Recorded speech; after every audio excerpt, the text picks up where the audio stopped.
साथियों, please please please आप लोग थोड़ा अंदर अंदर अंदर चलिए ना चलिए ना। सबसे पहले आप सबका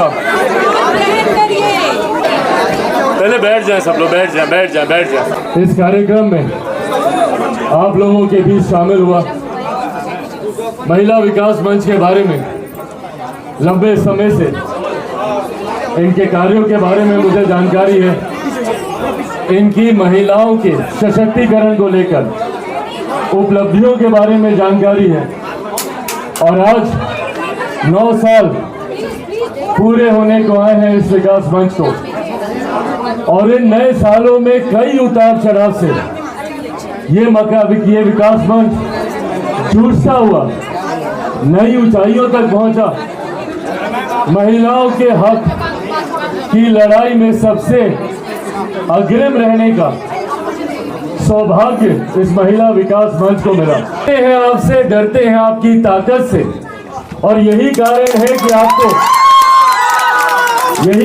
है कि हर तमाम तरीके की असुविधा उत्पन्न करके कैसे आपके कार्यक्रम को कमजोर किया जाए ये प्रयास किया जाता है। पर ये प्रयास उनके डर को दिखाता है, उनकी कमजोरी को दिखाता है और ये आपकी बढ़ती ताकत को दर्शाता है कि आपकी ताकत आज की तारीख में इतनी है कि बड़ी बड़ी शक्तियां आपको कमजोर करने के लिए, आपको असफल करने के लिए आपके सामने खड़ी हुई। पर आज जब मैं इस मंच पर मौजूद हूँ, महिलाओं की जब हम लोग बात करते हैं, सर्वप्रथम, और मैं हर मन से इस बात को कहता हूं क्योंकि मैं दिल से इस बात को मानता हूं कि महिलाओं को सशक्त करने वाला कोई नहीं हो सकता और महिलाओं को सशक्त करने की जरूरत ही नहीं है। जिनमें खुद में इतनी शक्ति है, जो इस सृष्टि का सृजन करती हैं, जो इस दुनिया को चलाती हों, उन्हें हम लोग और खास तौर पे हम जैसे पुरुष वर्ग के लोग कौन होते हैं सशक्त करने वाले? आप लोगों में स्वयं इतनी ताकत है। नारी शक्ति के रूप में अगर आप दैविक शक्ति में भी देखें तो एक दुर्गा माँ में ही इतनी शक्ति थी कि वो त्रिशूल को भी धारण करे और विष्णु जी के चक्र को भी धारण करे और ब्रह्मा जी के कमंडल को भी धारण करे। सिर्फ उन्हीं में ही ये शक्ति थी, नहीं तो किसी और देवता में नहीं। कभी हम लोगों ने महादेव को नहीं देखा कि उन्होंने त्रिशूल के साथ उन्होंने चक्र को भी धारण किया हो, या हम लोगों ने विष्णु जी को नहीं देखा कि उन्होंने साथ में त्रिशूल को धारण किया हो। इतनी शक्ति को अपने में समाने की ताकत सिर्फ महिलाओं में ही है और इसीलिए मैं कतई नहीं मानता जब ये विमेन एम्पावरमेंट की बात होती है, महिला सशक्तिकरण की बात होती है, मैं कतई नहीं मानता कि हम में से कोई भी इतना सामर्थ्य है कि आपको सशक्त कर सके। आज भारत की संसद में ही देखिए, महिला रिजर्वेशन बिल, नारी वंदना अधिनियम, वो तो इस सत्र में पारित हुआ, जो विशेष सत्र बुलाया गया। पर बिना उस कानून के बने कितनी भारी संख्या में आज की तारीख में भारत की संसद में महिलाएं सांसद बनकर बैठी हैं, अपने सामर्थ्य पर जीत कर आई हैं, अपनी ताकत पर जीत कर आई हैं और हर जगह से लड़ाई लड़कर आई हैं। पुरुषों को तो बाहर ही लड़ाई लड़नी होती है, महिलाओं को घर में भी लड़ाई लड़नी होती है।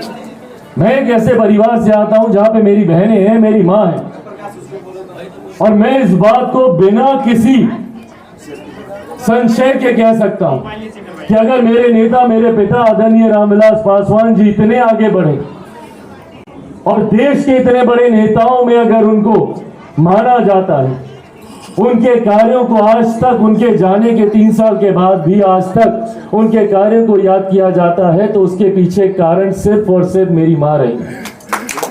अगर वो मुझे, मेरी बहनों को नहीं संभालती, अगर वो घर को नहीं देखती, तो शायद मेरे पिता आज इतना आगे नहीं आ पाते। और यही मेरे साथ भी, अगर वो घर पे नहीं होती, अगर मुझे इस बात की चिंता से मैं मुक्त नहीं होता कि घर को कोई देख रहा है, घर को कोई संभाल रहा है। और मुझे खुशी है कि आज जहां महिलाएं हर एक क्षेत्र में अपना परचम लहरा रही हैं, तो वहीं कहीं ना कहीं अब एक होम मेकर की भूमिका को भी वो पहचान दी जा रही है। हम लोग हाउसवाइफ बोलकर हम लोग उनके द्वारा किए गए कार्यों को नकारते आए, पर अब वो समय है कि उसको भी पहचान मिलनी चाहिए। मैं शादीशुदा नहीं हूँ, मेरा गृहस्थ जीवन का अनुभव नहीं है, पर हाँ मैंने अपनी माँ को देखा है, मुझसे पहले उठती हैं। मैं क्या खाता हूँ, मैं क्या पहनता हूँ, मैं कहाँ जाता हूँ, मेरा कार्यक्रम क्या बनता है, इन तमाम चीज़ों को वो कोऑर्डिनेट करती है। और ये सिर्फ आप ही लोग कर सकते हैं, हम पर छोड़ दीजिए, देखिए कैसे बेड़ा गर्क होगा।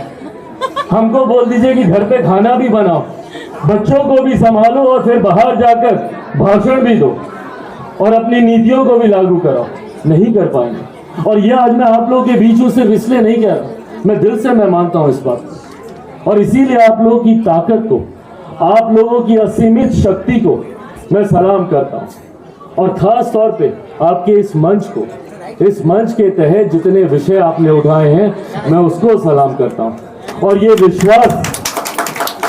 विश्वास आपको दिलाकर जाना चाहता हूँ। आज आने में थोड़ी कठिनाई मुझे ज़रूर हो रही थी, क्योंकि कुछ और महत्वपूर्ण कार्यक्रम लास्ट मिनट में ऐसे जुड़े जिसको छोड़ना मेरे लिए संभव नहीं था।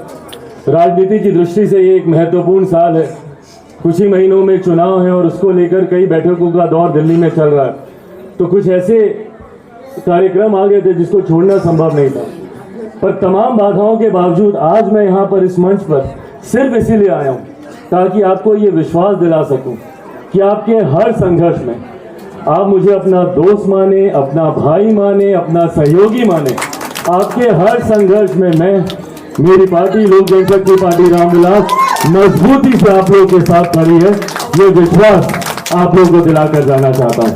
और आप लोगों का दिल से धन्यवाद करता हूँ कि आप लोगों ने मुझे ये मौका दिया कि मैं यहाँ पर आ सकूँ, आप सबसे मुलाकात कर सकूँ। मैं राष्ट्रीय अध्यक्ष जी का, विभिन्न प्रदेशों से आए हुए तमाम प्रदेश की अध्यक्षों का, अलग अलग जिलों से, अभी कई जिलों के भी अध्यक्षों से मेरा परिचय हुआ, लखीसराय के, हाजीपुर से, कई जिलों के, यूपी से, झारखंड से, लखनऊ, बनारस, गाजीपुर, तेलंगाना से भी, बताइए, जम्मू कश्मीर से, तो देश के शहर वाले। अरे वाह, क्या बात है, फिर तो हमारे गांव से हम, हाजीपुर से, यहाँ से, वैशाली से, मधुबनी, चल हम मधुबनी जा रहे हैं, कल वहीं पे हमारा कार्यक्रम है। तो यहाँ पर हाँ, यहाँ पर सर महिला विकास मंच एक संगम है, बिल्कुल संगम है ये। और ये ऐसा खूबसूरत संगम है जहाँ पे देश भर की शक्तियाँ एक साथ हुई हैं। और सोचिए, जब ये तमाम शक्तियाँ एक साथ होंगी, मैं बिहारी हूँ, अपने प्रदेश के लिए चिंतित रहता हूँ। बिहार फर्स्ट, बिहारी फर्स्ट के विजन के साथ आगे बढ़ने का मैं प्रयास कर रहा हूँ। और ये बिहार फर्स्ट, बिहारी फर्स्ट एक ऐसी सोच है जो जात पात धर्म मजहब से उठकर एक विकसित बिहार के निर्माण की कल्पना करती है। मेरी तमाम बहनें जो दूसरे प्रदेशों से आई हैं, मैं भी जब दूसरे राज्यों में जाता हूं तो कई बार मुझे इस बात का दुख होता है कि क्यों मेरा राज्य आपके राज्यों की तरह विकसित नहीं हो पाया। कई ऐसे राज्य हैं जो कि विकास के अलग अलग पैमानों पर, मापदंड पे कई गुना हमसे आगे हैं। हमारा बिहार प्रदेश आज भी विकास के हर पायदान पर आखिरी नंबर पर आता है। शिक्षा की बात करें, स्वास्थ्य की बात करें, रोजगार की बात करें, ये बिहारी होने के नाते मेरे लिए एक चिंता का विषय। और मेरी चिंता तब और ज़्यादा बढ़ जाती है जब मेरे प्रदेश को अलग अलग चीज़ों में बांटने का प्रयास किया जाता है। जाति के आधार पर बांटा जाता है, ऐसा प्रदेश जिसको धर्म के आधार पर बांटा जाता है, और तो और ये एक ऐसा प्रदेश है जिसको महिला पुरुष के आधार पर भी मजबूती से बांटने का प्रयास किया जाता है। जबकि हकीकत है हम सब पहले भारतीय हैं, हम सब पहले भारतीय हैं और बिहार में पहले हम सब बिहारी हैं। पर दिक्कत ये होती है कि हम लोग की पहचान भारतीय और बिहारी होने की बजाय ब्राह्मण की बन जाती है, भूमियार की बन जाती है, राजपूत की बन जाएगी तो दलित की बन जाएगी, महादलित की बन जाएगी, पिछड़ा की बन जाएगी, अति पिछड़ा की बन जाएगी, हिंदू की बन जाएगी, मुसलमान की बन जाएगी। पर हम कभी भारतीय नहीं बन पाते, हम कभी बिहारी नहीं बन पाते। यह आग्रह आज के आपके मन से जरूर करूंगा। मैं आपके मंच में मैं देखता हूं जिस तरीके से जात पात धर्म मजहब का बिना कोई भेद के भाव किए हुए हर धर्म की महिला, हर जात से आने वाली महिलाओं को जोड़ने का प्रयास किया जाता है। इस सोच को आगे बढ़ाने की जरूरत है कि महिलाओं को जातियों में नहीं, महिला जमात की बात की जानी चाहिए। जरूरत है युवाओं की जातियों की नहीं, युवा की जमात की बात की जानी चाहिए। और इसी सोच के साथ मैं 21वीं सदी का पढ़ा लिखा युवा हूं। मैं नहीं मानता इन जात पात धर्म मजहब की पाखंडी बातों में। मैं सबको सही मायनों में एक दृष्टि से देखने का भाव रखता हूं। और अगर कोई फर्क करना तो बस इतना कीजिए कि एक अमीर जो अमीर होता जा रहा है, दूसरा गरीब जो गरीब होता जा रहा है। और सही मायनों में एक विकसित देश, एक विकसित राज्य के निर्माण की हम लोग कल्पना करते हैं तो हम लोग को हर उस गरीब आदमी के हाथ को पकड़कर उसको मुख्य धारा के साथ जोड़ना होगा। तभी हम लोग एक विकसित राज्य का, एक विकसित देश का निर्माण कर पाएंगे। यही सोच के साथ मेरे प्रधानमंत्री आदरणीय नरेंद्र मोदी जी भी आगे बढ़ने का कार्य कर रहे हैं। सबका साथ, सबका विकास, सबका विश्वास, 140 करोड़ देशवासियों को साथ लेकर चलने का काम कर रहे हैं। और जब वो 140 करोड़ देशवासियों की बात करते हैं तो उसमें से आधी आबादी हमारी महिलाओं की है। और आप आधी आबादी की सबसे बड़ी ताकत है, सबसे बड़ी ऊर्जा है।